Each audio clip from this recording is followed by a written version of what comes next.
First, I import the data for question A. To find the median for the variable mean pressure at MSL, I need to enter the formula equals to median from B4 to B36A, as I am doing now.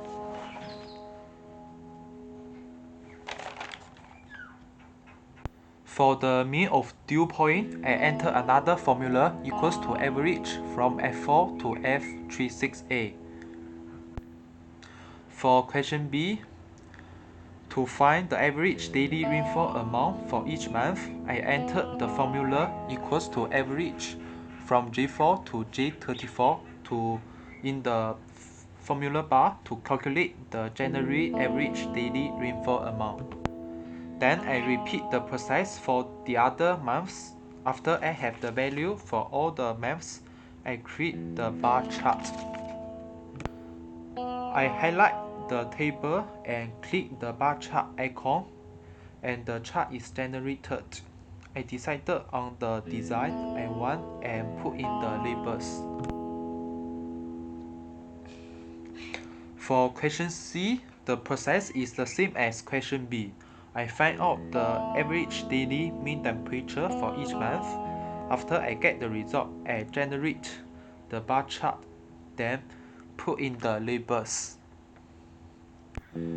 For question D, based on the answers in B and C, I record my findings and just describe the two bar charts. Next, for question E, I need sample mean, standard deviation, population sample size, and Z alpha over 2 to find the upper bound and lower bound. Each item requires a different formula. As I click on each data, the different formula is shown on the formula bar. For sample mean, the formula is equals to average from C4 to C36A. Then for standard deviation, I just enter equals to stdev dot p from C4 to C36A. For Z alpha over 2, for the sample size, the formula is equals to count from C4 to C36. The formula for Z alpha over 2 equals to normal dot s dot anv bracket 0 by 975. After I get the data for the 4 items, I can calculate the upper bound. The formula is sample mean plus 2 alpha over 2 times standard deviation over square root population size. The lower bound formula is same as the upper bound. I just change the sample mean plus Z alpha over 2 to sample mean minus Z alpha over 2.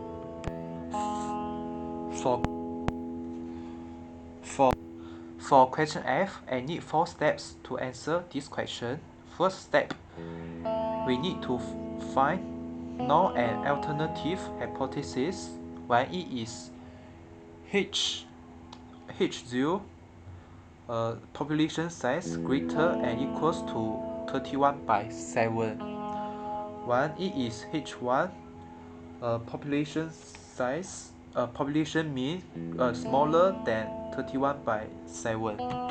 For step 2, we need to find critical value. We note that alpha equals to 0 by 0.5. The formula for critical value is equals to normal dot s dot anv bracket 0 by 95.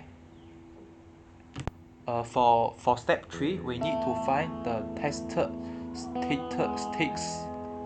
The formula is sample mean minus 31 by 7 over standard deviation over square root sample size. After I get the value, I can make a conclusion for step 4. Since 2 by 5 greater than 1 by 6, it does not lay in the rejection region. We do not have sufficient evidence to reject the null hypothesis at 5% level of significance. Finally, we move to question G. The answer for question G is yes.